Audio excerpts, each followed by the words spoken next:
વલસાડના ઓવાડા ગામમાં નગરપાલિકાના સોલિડ વેસ્ટ પ્લાન્ટનો ઉગ્ર વિરોધ. ગ્રામજનોએ જિલ્લા કલેક્ટરને આવેદનપત્ર પાઠવ્યું. વલસાડ જિલ્લા વિકાસ અધિકારી, વલસાડ તાલુકા વિકાસ અધિકારી અને વલસાડ મામલતદાર, નગરપાલિકા ચીફ ઓફિસર સહિતના અધિકારીઓએ વલસાડ નજીકના ઓવાડા ગામે આવેલા 394 સર્વે નંબરવાળી સરકારી જગ્યામાં સોલિડ વેસ્ટ ટ્રીટમેન્ટ પ્લાન્ટ નાખવાની તજવીજ હાથ ધરવામાં આવતા ગામના સરપંચ, ડેપ્યુટી સરપંચ, સભ્યો, ગ્રામજનોએ તેનો ભારે વિરોધ નોંધાવ્યો હતો અને આજરોજ ઓવાડા ગામની મહિલા સરપંચ સંધ્યાબેન રાકેશભાઈ પટેલ, ડેપ્યુટી સરપંચ કમલેશભાઈ, ગ્રામ પંચાયત સભ્યો અને ગ્રામજનોએ વિરોધ સાથે વલસાડ જિલ્લા કલેક્ટરને આવેદનપત્ર પાઠવ્યું છે, જેમાં જણાવ્યું કે જો આ સર્વેવાળી જગ્યામાં સોલિડ વેસ્ટ ટ્રીટમેન્ટ પ્લાન્ટ નાખવામાં આવે તો ગામના પર્યાવરણને, ખેતીને નુકસાન થાય તેમ છે. આ ઉપરાંત જળ પ્રદૂષણ પણ થવાની ભીતિ છે. ગામના લોકો મુખ્યત્વે ખેતી ઉપર જીવન નિર્વાહ ચલાવે છે.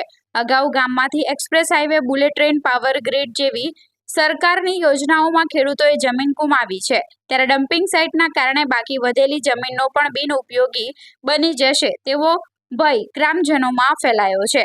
કચરાના નિકાલ અને તેને બાળવાથી થતા વાયુ પ્રદૂષણથી ગામમાં રોગચાળો ફેલાવાની તથા મુખ્ય માર્ગો પર ગંદકી વધવાની ચિંતા વ્યક્ત કરવામાં આવી હતી.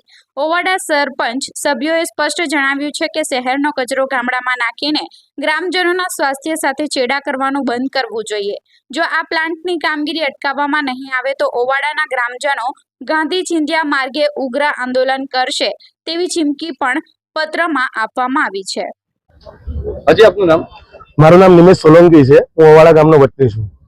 આજરોજ કઈ બાબતે આવેદનપત્ર આપવા? આજરોજ અમે કલેક્ટરશ્રીને આવેદનપત્ર પાઠવવા આવ્યા છે. અમારા ગામમાં વલસાડ નગરપાલિકાનો કચરો ઠાલવવાની વાત ચાલી રહી છે, તો એના અનુસંધાને અમે વલસાડ નગરપાલિકાના વિરોધમાં વલસાડ કલેક્ટર સાહેબશ્રીને આવેદનપત્ર પાઠવીને એ અમે જણાવવા માંગીએ છીએ કે અમારા ઓવાડા ગામમાં શું શહેરનો કચરો ઠાલવવો એ કેટલો યોગ્ય કહેવાય. આ જે ડમ્પિંગ ઝોન બનાવવામાં આવશે એનાથી ગામમાં કેટલું નુકસાન થશે? અમારા ગામમાં જો આ ડમ્પિંગ ઝોન બનાવવામાં આવે તો અમારા ઓવાડા ગામમાં જ નહીં પણ આજુબાજુના 5 થી 6 ગામને પણ નુકસાન થાય એવું છે. અને અમારા પોતાના ઓવાડા ગામની જો ખાલી વાત કરીએ તો ઓવાડા ગામમાં 90% લોકો ખેતી ઉપર જ નિર્ભર છે અને 10% એવા વ્યક્તિ છે કે તે પોતે જીઆઈડીસી ના અંદર 400 થી 500 રૂપિયા રોજમાં રોજગારી મેળવે છે. તો કાલ ઉઠીને અમારા ગામમાં જો કદાચ આ ડમ્પિંગ પ્લાન્ટ આવે એને લઈને જો રોગચાળો ફાટે તો અમારા ગામના વ્યક્તિ એટલા પણ સદ્ધર નથી કે દવા દારૂનો પણ ખર્ચો કરી શકે. આગામી દિવસોમાં જો આ પ્લાન્ટ કેન્સલ કરવામાં નહીં આવે તો તમારો શું કાર્યક્રમ? અગાઉના દિવસોમાં જો અગર કલેક્ટર સાહેબ જો અમારી રજૂઆતને લઈને જો કદાચ અમારા ઉપર ધ્યાન નહીં લે અમારા ઓવાડા ગામ ઉપર તો 7 દિવસનો અલ્ટિમેટમ આપવામાં આવશે. 7 દિવસમાં જો અમને જો સરાહનીય જો જવાબ નહીં મળે તો આવનારા 9મા દિવસે અમે ધરણા ઉપર બેસીશું અને એવું નહીં કે પ્રતિક ઉપવાસ કરવામાં આવશે. આપણા ઉપવાસ પર કોઈ ઉતરવા પડે તો અમે ઉતરવા તૈયાર છે. હજી તમારું નામ? મારું નામ છે કમલેશભાઈ રમેશભાઈ સોલંકી. હાલ ઓવાડા ગ્રામ પંચાયત ડેપ્યુટી સરપંચ છું.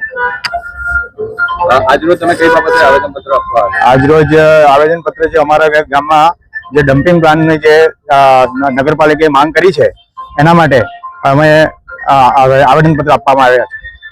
આ જે ડમ્પિંગ ઝોન બનાવવામાં આવશે તેનાથી ગ્રામજનોને કેટલું નુકસાન થશે? ડમ્પિંગ ઝોન બનશે એટલે આજુબાજુના આપણે ખેડૂતોને બી આપણી ખેતી બી નાશ થશે, પ્લસ કે એમાં પ્રદૂષણ થશે અને એમાં આરોગ્યને બી હાનિ થવાનો ચાન્સીસ વધારે છે.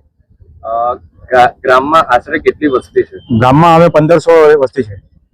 હવે આગામી દિવસોમાં જો આ ડમ્પિંગ ઝોન જો કેન્સલ કરવામાં નહીં આવે તો શું પગલાં રહેશે? આગામી સમયમાં જો ડમ્પિંગ પ્લાન કેન્સલ કરવામાં ન આવે તો પછી ગાંધી ચિંધ્યા માર્ગે અમે ધરણા બી કરશું, આંદોલન બી કરશું.